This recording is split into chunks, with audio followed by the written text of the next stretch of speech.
Eu quero que vocês aplaudam aí para o nome de Jesus, pela vida do seminarista Paulo Vitor. Paulo Vitor é regatiano, é noivo da Yara e vai casar no dia 12 de outubro. E sabe qual é a música que vão tocar quando ele entrar dentro da igreja? Bom dia. Dia das crianças, entendeu? Entendeu? É horrível essa, não foi? Péssima. Meu repertório está ficando horrível. Deus te use, viu? Amém? A graça e a paz, queridos e amados adolescentes. É um prazer, mais uma vez, um privilégio estar aqui. O pastor Alegre, junto com o missionário Emerson, me chamou para pregar, para trazer uma palavra de Deus. Eu fico muito feliz. Mesmo trabalhando com as crianças, também é um prazer, privilégio fazer parte desse ministério da Liga, de abençoar a vida de vocês. É muito bom, muito feliz estar participando de tudo isso com vocês. Mas eu quero falar com vocês um tema muito atual. É uma história antiga, mas que traz uma reflexão muito grande para os nossos dias. Eu quero começar com vocês fazendo 4 perguntinhas. 4 perguntas. A primeira: onde você está? O que está acontecendo com você? Por que você anda tão triste? O que fez você se sentir assim? Você pode não estar entendendo o motivo pelo qual estou fazendo essas perguntas, mas eu irei contar um pouco sobre a vida de um homem, de um grande homem de Deus, que ele passou uma das fases mais difíceis da sua vida. A sua história, ela repete de momentos bons e momentos ruins. Nossa vida é assim, com muitos momentos marcantes, tanto de alegria como de tristezas. Eu irei contar um pouco do que aconteceu com esse homem, grande homem de Deus. A nossa vida, ela é como uma roda gigante. Uma hora a gente está lá em cima, outra hora a gente está lá embaixo. Uma hora vai tudo bem, outra hora nada dá certo. É assim a nossa vida. Uma hora a gente tem uma vitória, outra hora a gente tem uma derrota. Mas a gente tem que andar constante no Senhor. E esse grande homem de Deus sabe muito bem o que é isso. Ele viveu uma grande vitória diante de uma grande multidão. Mas após essa grande vitória, ele passou por um momento de grande angústia na sua vida. Vamos aprender com ele? Chega para cá, vem com o PVzinho. Texto base de hoje, 1 Reis, abra sua Bíblia em 1 Reis, capítulo 19, do verso 8 ao verso 9.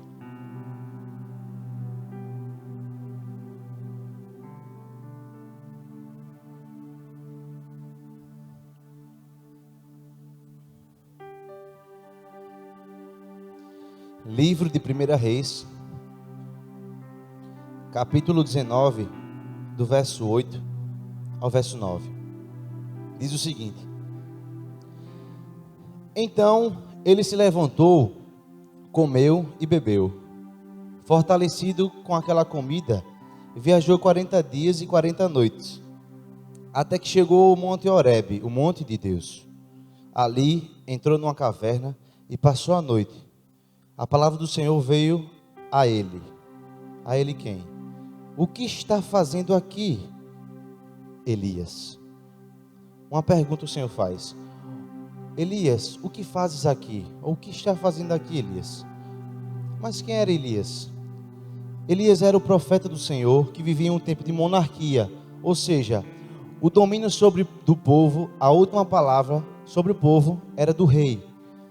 E Elias, ele viveu por volta de 860 anos antes de Cristo. Se vocês lerem o livro de 1 Reis e 2 Reis, é algo unânime, algo igual para todos os livros, desses 2 livros. Ele diz assim: existiam reis que agradavam ao Senhor, que eram retos aos olhos do Senhor, mas também existiam reis que faziam o que era mal aos olhos do Senhor. E a maioria dos reis, tanto de Israel como de Judá, fizeram o que o Senhor não aprova. Foram poucos. Se você estudar o livro de 1 Reis e 2 Reis, poucos, se a gente contar no dedo, quantos reis eles agradaram ao Senhor. Só que um desse rei que não agradou ao Senhor, o nome dele era Acabe, rei Acabe, que ele era rei de Israel na época de Elias. E Acabe, ele seguiu os passos de Jeroboão. Quem era Jeroboão? Quando houve a separação do reino lá com o filho de Salomão, Roboão, ele começou a governar o reino do sul, que é o reino de Judá. E Jeroboão, primeiro, começou a reinar sobre o reino de norte, reino de Israel. E aí, a partir dele, desse rei Jeroboão, foi que começou a idolatria em toda Israel, que era o reino do norte. Idolatria, começaram a adorar outros deuses, começaram a fazer práticas que não agradaram o nome do Senhor. E Elias, não somente era um idólatra, mas também ele casou com uma mulher idólatra, que o nome dessa mulher era Jezabel. Ela era terrível, era muito má. Ela era tão má que na época de Elias, ela mandou matar todos os profetas. Todos os profetas do Senhor, Jezabel mandou matá-los. Mas só sobrou Elias, só tinha sobrado o profeta Elias, como profeta do Senhor. E tudo que esse rei fazia, esse rei Acabe, ele fazia sob influência da sua mulher. Então abre aspas, cuidado com as pessoas que te influenciam, pois elas podem te levar a fazer coisas terríveis. Então, cuidado com as pessoas que te influenciam, que elas podem te levar a fazer coisas terríveis. E foi o que essa mulher fez com Acabe. Ele cometeu coisas terríveis, atrocidades, diante do Senhor e diante do povo. Elias era um homem de Deus, profeta do Senhor, que é aquele que fala a palavra de Deus para o povo. E quando falamos a verdade de Deus para alguém, na prática, isso incomoda. Uma pessoa que vive na prática do pecado, quando a gente fala a verdade de Deus, isso incomoda essa pessoa. E foi exatamente o que aconteceu com Elias. Elias começou a pregar a palavra de Deus, que ele até foi considerado como o perturbador de Israel, pois ele tinha a primeira missão. A primeira missão de Elias era acabar com o culto a Baal, acabar com a adoração a outros deuses. E a segunda missão, restaurar o culto ao Senhor, restaurar a verdadeira adoração a Deus. Então ele tinha uma missão muito grande, porque a princípio ele estava sozinho, não existia mais outros profetas para estar ajudando ele a pregar a palavra de Deus. Imagine só você adolescente, aqui em Maceió, pregando a palavra de Deus. Aqui a gente vê uma grande multidão de adolescentes, mais de 100 adolescentes. Mas imagine só tivesse um adolescente de vocês aqui para pregar a palavra de Deus em Maceió. Não existisse mais não existisse BK, não existisse nenhuma outra igreja evangélica. Só existisse um de vocês aqui para pregar a palavra. Era o que aconteceu na época de Elias, só tinha ele. Mas Elias, ele estava na maioria, porque Elias tinha o Senhor. Elias, ele não estava sozinho espiritualmente, ele estava sozinho fisicamente, mas ele estava com o Senhor. Ele começou a pregar a palavra de Deus e trazer julgamento para o povo. Por isso ele foi considerado como o perturbador de Israel, pois a verdade de Deus, ela incomoda. A verdade de Deus, ela incomoda quem quer viver no pecado. Só havia restado Elias como profeta. Ele começou a pregar, e o que ele pregava ia totalmente de encontro com as ordens do rei. E essa forma de ele pregar aquilo que incomodava o rei, podia causar até sua morte. Porque quem fosse de acordo com a vontade do rei, podia ser morto, podia ser preso, mas Elias não queria saber disso. Elias estava ali como boca de Deus naquela época, para pregar a palavra de Deus, para restaurar o culto ao Senhor, a verdadeira adoração ao Senhor. E ele não temia, pois Elias sabia quem estava com ele. O Senhor estava com Elias. Só que aí, o tempo foi passando e algo precisava ser feito. Elias, ele precisava tomar uma decisão drástica para que aquela situação mudasse. E aí, Elias ele pensou, deu um time. Quando a gente assiste um filme que é aquela lâmpadazinha pronta, ele deu uma ideia muito brilhante, teve uma ideia brilhante. Ele não podia ficar calado. Chegou o momento de Elias enfrentar aquele povo, mas não enfrentar com as forças humanas, mas enfrentar aqueles profetas, falsos profetas, nas forças espirituais, com as armas espirituais. E então a situação ela não podia permanecer como estava, porque ele vinha sendo muito humilhado, ninguém dava ouvidos para o que o profeta falava. Mas vamos lá, que brilhante ideia foi essa? A gente leu o texto básico do capítulo 19, mas para a gente chegar no capítulo 19, isso que eu estou falando está no capítulo 18. E a gente precisa entender o que Deus está falando aos nossos corações. Mas que brilhante ideia foi essa? Vejamos o que ele disse com ousadia ao rei. Acompanhem comigo em 1 Reis, capítulo 18, verso 19.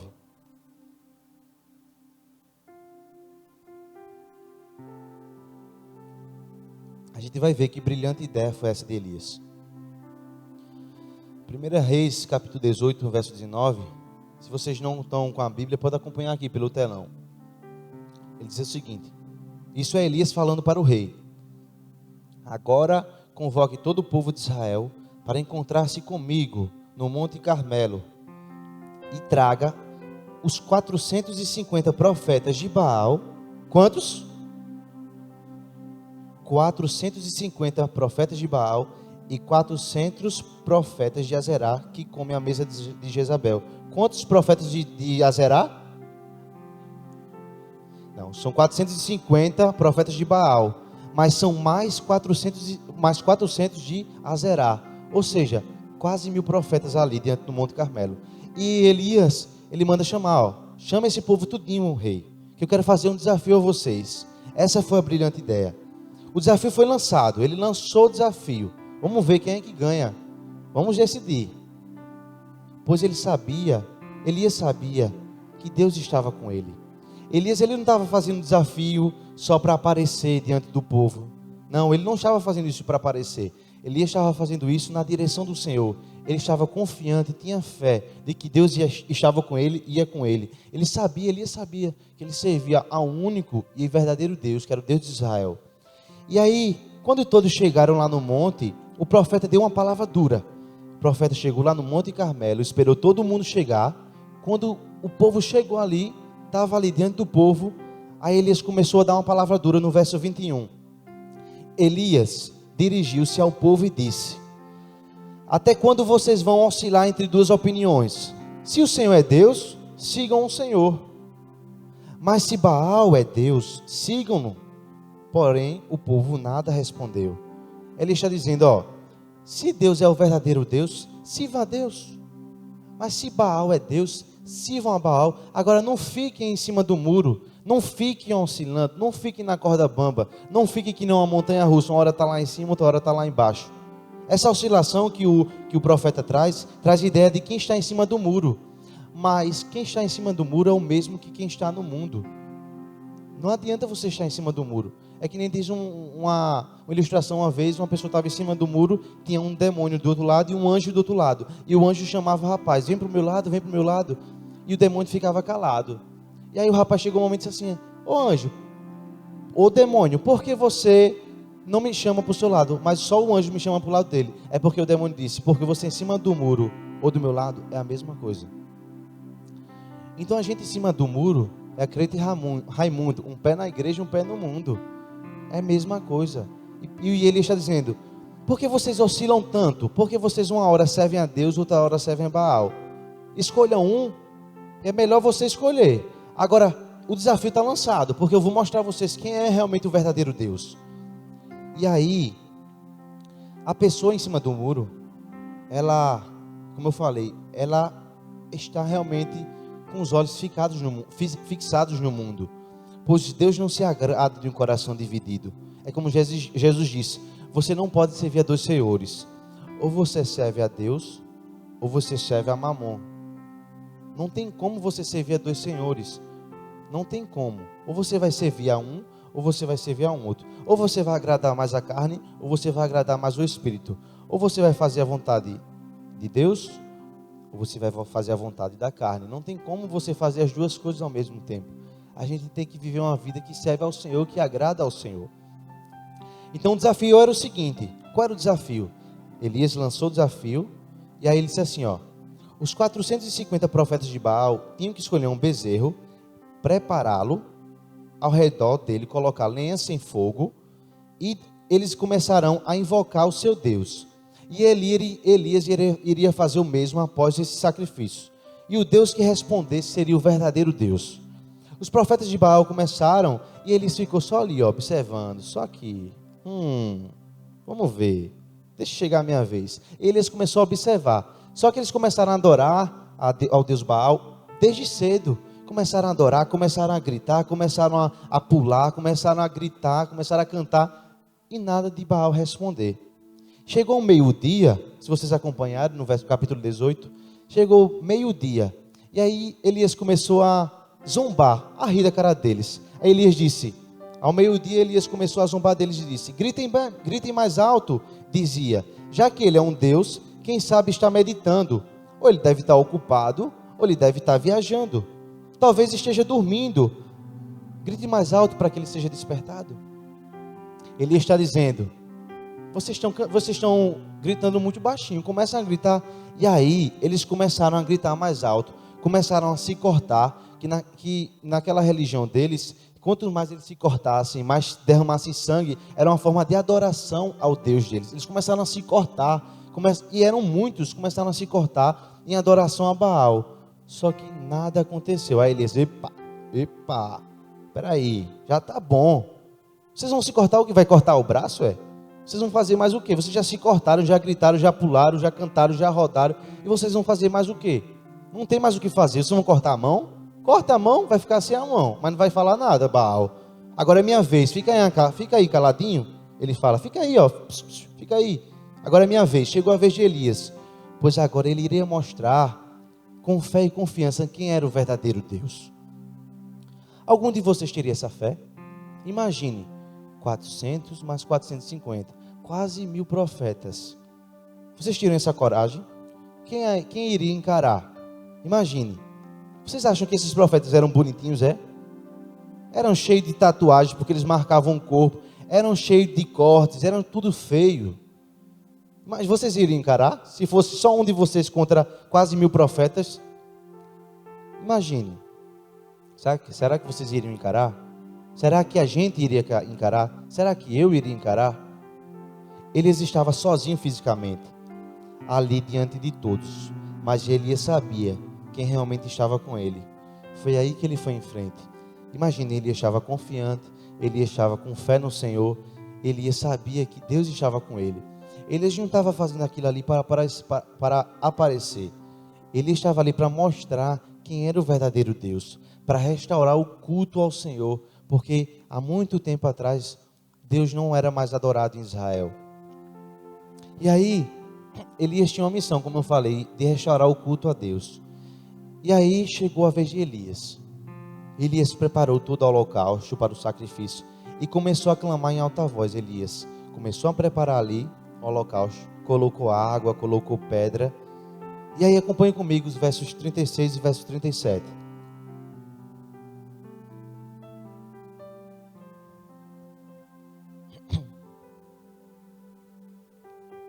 Versos 33 e 37, 36 e 37. Elias começou a clamar bem. Elias preparou todo o holocausto. Chegou a vez de Elias. E aí Elias começou a gritar, a clamar em alta voz. Ele não falou: ó Senhor Deus de Abraão. Não, ele começou a gritar: ó Senhor Deus de Abraão, de Isaac e de Israel, que hoje se fique sabendo que tu és Deus em Israel e que eu sou teu servo, e que segundo a tua palavra fiz todas essas coisas. Responde-me, ó Senhor, responde-me, para que este povo saiba que tu, ó Senhor, és Deus, e que fazes o coração deles voltar para ti. Ele pegou 12 pedras, essas 12 pedras simbolizam, representam as 12 tribos de Israel, que estavam separadas, que estavam destruídas.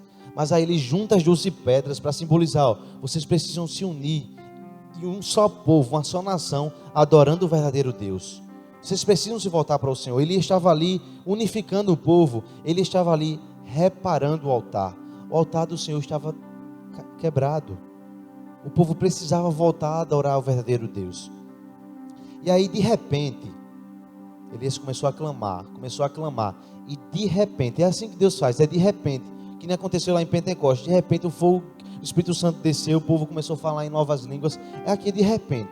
De repente, não somente Elias, mas todos ficaram espantados, admirados com o que Deus tinha feito. Deus fez cair fogo do céu, pois aí o verdadeiro Deus tinha respondido. Foi tão incrível, porque jamais Elias tinha presenciado uma experiência daquela, sobrenatural, tão incrível, tão marcante.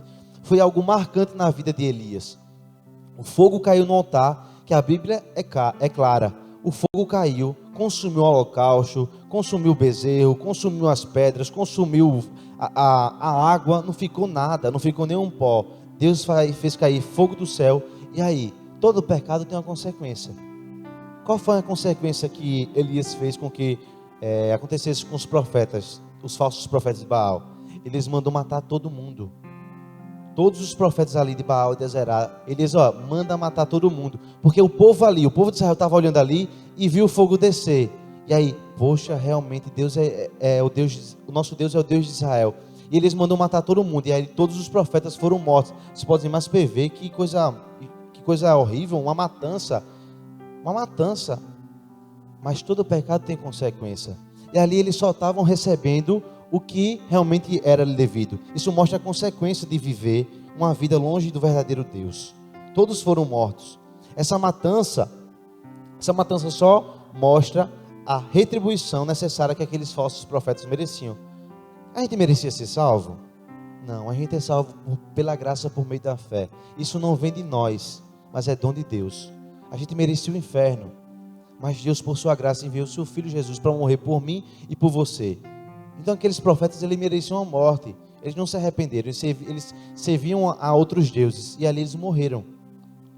E aí, eu precisava contar tudo isso aqui, toda essa abordagem, tudo que tinha acontecido na vida do profeta Elias, para a gente chegar no ponto central da mensagem. Eu precisava contar todo esse contexto para a gente entrar realmente no tema da nossa mensagem. Saia da caverna. Esse é o tema da nossa mensagem. Saia da caverna. E eu precisava falar um pouco sobre isso para vocês verem que Elias passou por uma grande vitória, mas algo vai mudar de forma drástica na vida de Elias. Vocês devem estar pensando que no início eu comecei a fazer algumas perguntas não muito legais, porque após essa grande vitória, Deus tinha dado a Elias diante do povo um dos momentos. Deus tinha dado vitória a Elias diante do povo, mas agora iria chegar um dos momentos mais tristes, mais angustiantes, mais terríveis na vida de Elias. E aí, Deus, Ele usa esses momentos ruins da nossa vida para nos amadurecer. E aí, só que Elias clamou ao Senhor, e Deus não atendeu o pedido de Elias, porque Elias passou por um momento tão difícil que ele desejou até a morte. E é assim também na nossa vida. Muitas vezes passamos por momentos incríveis, mas também passamos por grandes lutas, por grandes perdas, que não sabemos porque estamos passando por aquilo, mas é Deus mostrando que não é o fim. Muitas vezes passamos por momentos assim de tristezas, de lutas, de a gente querer até a morte, mas não é o fim, não é para a gente morrer, é porque Deus tem propósitos ainda para cumprir na vida de cada um de nós, de cada um que se encontra aqui nesta noite. Então, o sofrimento do deserto não é o fim, é para o nosso crescimento, é para nos amadurecer. E aí ele estava muito feliz, porque ele tinha desfrutado de uma grande vitória diante de mais de 450 profetas, lá diante do rei. Só que aí, quando o rei Acabe falou para sua esposa Jezabel do que Elias tinha feito, ela disse, não, ou não, ou não. Ela disse, não. Ele mandou matar os meus profetas tudinho. Não é possível que ela mandou ele matar. Pois mande uma carta, mande uma carta para Elias, que se ainda hoje ele não morrer, ele vai ver o que vai acontecer. Ele hoje vai morrer, hoje mesmo eu vou mandar matá-lo. E Elias ficou com o quê? Com medo. Elias ficou com medo e fugiu. Mas PV, como é que ele estava tão confiante, tão com fé, diante de quase 1000 profetas, ali, diante daquele monte? Fogo caiu do céu, ele fez uma oração, uma única oração, fogo caiu no céu, Deus se revelou ali, mostrando que é o verdadeiro Deus, mas por causa de uma única frase que a mulher disse assim, eu vou matá-lo, vou mandar ele morrer, ele vai morrer. Ele ficou com medo e fugiu. Fugiu para onde? Para o deserto. É no deserto que Deus ele nos treina, que Deus nos prepara. O deserto é a escola do Senhor. O deserto não é o fim. O povo de Israel morreu no deserto? Todo o povo não. Os que tinham de 20 anos para baixo, todos entraram na terra, junto com Caleb e Josué, mas todos não morreram. Morreram quem eram os murmuradores, morreram os que eram idólatras, mas todo o povo não morreu no deserto. Por quê? Porque o deserto é para nos ensinar. E aí, Elias ficou com medo e ficou com vontade de morrer. Ele clamou: Senhor, eu não aguento essa situação, eu não quero passar por isso, eu não quero morrer dessa forma, por favor, eu não quero morrer diante de uma idólatra, por favor, que o Senhor tire a minha vida, mas eu não quero morrer diante de uma mulher que não serve ao Senhor, não deixe ela tirar a minha vida, que o Senhor tire a minha vida, porque eu quero morrer. Quem aqui não passou por um momento de tão angústia, tão dificuldade, que pediu a morte também ao Senhor? Ou algum de vocês podem estar assim, como Elias, clamando a Deus para que Deus tire a sua vida. Mas eu digo a você, não é o fim. Deus, ele tem propósito na sua vida. Deus, ele tem propósito. Deus, ele tem algo muito grande na vida de vocês. Não é o fim. Vocês vão ver o final dessa história.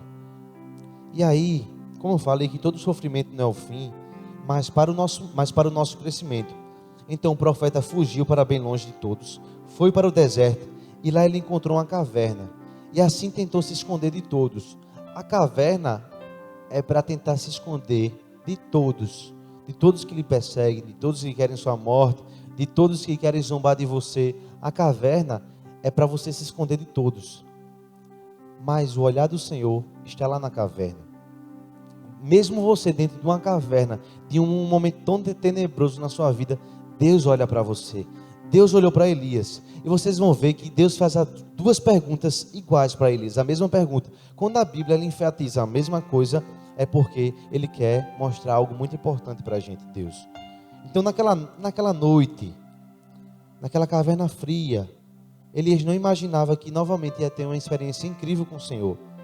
Elias estava passando por um momento de profunda angústia, pois ele não sabia o que fazer, ele só queria estar sozinho. Ele queria que aquela raiva de Jezabel passasse. Elias queria estar ali sozinho, mas naquela caverna escura, fria, sem comida,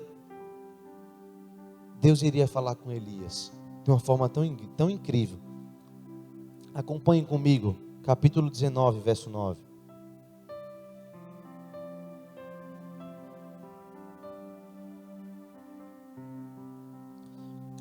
1 Reis, capítulo 19, verso 9. Diz o seguinte: acompanhe aqui atrás de mim, acompanhe pela sua Bíblia, acompanhe pelo seu smartphone, ou acompanhe com a minha voz, ou acompanhe principalmente com a voz do Senhor, porque não sou eu que falo aqui nesta noite, mas o Senhor está falando ao seu coração. Ali entrou numa caverna e passou a noite, e a palavra do Senhor veio a ele: o que você está fazendo aqui, Elias? Ele perguntou ao Senhor: Elias, você está fazendo o que aqui? Essa pergunta é Deus dizendo: meu jovem, eu não queria que você estivesse aí nessa caverna. Não foi para essa caverna que eu te coloquei. O que é que você está fazendo aí nessa caverna? Eu não te dei vitória contra quase 1000 profetas, e você não venceu? Não na sua força, mas na minha força. Eu não mostrei a você quem é realmente o verdadeiro Deus. Eu não fiz fogo cair do céu. Porque agora você está com medo de uma única mulher, de uma pequena gafanhota, uma pequenininha gafanhota. Por que você está assim? Uma frasezinha que ela disse: vou matar você, Elias. Ele ficou com medo e fugiu. Deus está dizendo: Elias, o que é que você está fazendo aqui? Se somos filhos de Deus, não há o que temer. A gente não precisa temer. Devemos confiar nele, pois a presença do Senhor é real em nossas vidas. Quando passamos por momentos de medo, de angústia, a primeira atitude que nós tomamos é nos esconder, como se fosse algo para se resolver. Mas qual a resposta divina no verso 11? O Senhor lhe disse: saia e fique no monte, na presença do Senhor, pois o Senhor vai passar. Só que agora, Deus iria se revelar a Elias não como um fogo, de algo tão estrondoso, mas de uma forma tão sutil, que assim, às vezes a gente quer algo tão grandioso que Deus fale conosco, mas Deus fala apenas com um simples sussurro no nosso coração. E aí, Deus, ele mandou Elias sair da caverna, e ele ficou na porta da caverna. E aí, a gente precisa entender que às vezes, a provação nos leva para lugares desagradáveis. A caverna não é um lugar agradável. Às vezes a provação nos leva a lugares desagradáveis. Elias obedeceu à voz do Senhor, foi para a porta da caverna. De repente, um vento forte passou. Um vento tão forte que começou a fender, começou a sair, a cair as pedras da montanha, do Monte Horebe. Que esse Monte Horebe é o mesmo Monte Sinai, quando Deus falou lá com Moisés. E aí passou-se um vento, mas a Bíblia fala que Deus não estava no vento. Passou-se um terremoto, Deus não estava no terremoto. Passou-se um fogo, Deus não estava no fogo. E aí, com um simples sussurro, uma voz mansa e suave, Deus fala com Elias: Elias, o que é que você está fazendo aqui? Deus primeiro tinha falado essa pergunta dentro da caverna, mas agora Elias está na porta da caverna, e Deus fala novamente: Elias, o que é que você está fazendo aqui? Sabe o que eu aprendo com isso? Às vezes Deus ele quer que a gente tome mudanças radicais, tome atitudes radicais, porque Deus ele estava querendo que não Elias ficasse só na porta da caverna. Deus estava querendo que Elias saísse da caverna, porque a caverna não é lugar para Elias, a caverna não é lugar para você. Então, às vezes a gente precisa sim tomar realmente atitudes radicais. Deus fala primeiro com Elias dentro da caverna, ele sai, vai para a porta. Deus fala com ele novamente na porta da caverna: Elias, o que você está fazendo aqui? Deus ele não queria que o profeta fosse para a porta, mas que realmente o profeta saísse da caverna. Então sai da caverna. Sai da caverna. Elias estava passando por um dos momentos mais difíceis da sua vida. Mas um pequeno suave sussurro de Deus acendeu a chama no seu coração, animou Elias, e Elias agora está pronto para sair da caverna, está animado. Toda aquela tristeza, toda aquela angústia saiu. Ouça a voz do Senhor, para que Deus ele possa acender novamente a chama no seu coração, e você possa sair dessa situação que você está passando na sua vida. Às vezes as provações nos levam a lugares que a gente nunca imaginava chegar, mas isso faz parte da nossa caminhada com Deus. Isso faz para que a gente possa crescer e amadurecer. Sem isso, você será apenas um filho mimado, que qualquer dificuldade você vai ficar paralisado, não vai conseguir sair. Mas quando ainda é filho firmado na palavra, Deus ele vai nos mover para lugares extraordinários. Pois maior é o que está em nós do que o que está no mundo. A gente precisa aprender como Elias. Elias sabia quem estava com ele. Elias não estava sozinho. Elias, por um momento, ele achou que estava sozinho, por isso ele se escondeu na caverna. Mas aí, Deus, com um pequeno sussurro, fala com Elias: Elias, o que é que você está fazendo aqui? Sai da caverna. Você não foi feito para ficar na caverna. Aí Deus fala com Elias: agora vá para tal lugar, faça isso e aquilo. Depois Elias, ele coloca um auxiliar para estar junto dele, o profeta Eliseu, que fez o dobro, viveu coisas o dobro do que o profeta Elias viveu. A pessoa, se Elias estivesse ali na caverna, já pensou se Elias quisesse morrer ali?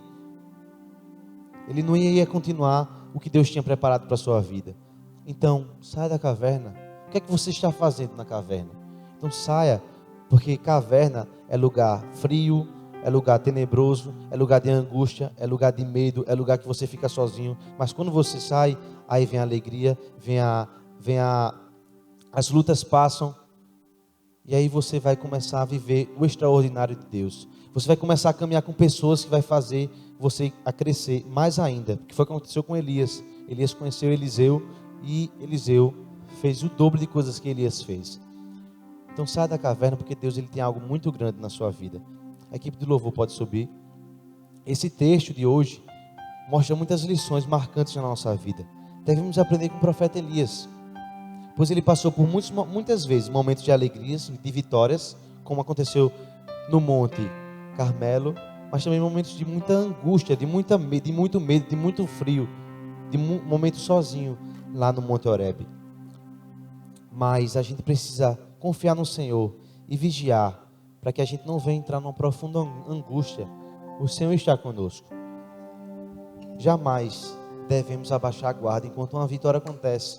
Às vezes é assim, está passando por um momento de alegria tão grande que a gente não ora mais, a gente não pede mais, a gente não agradece mais. Aí vai abaixando a guarda, Aí Deus faz com que a gente passe por uma provação, para a gente novamente levantar a guarda e lutar, e prosseguir e avançar.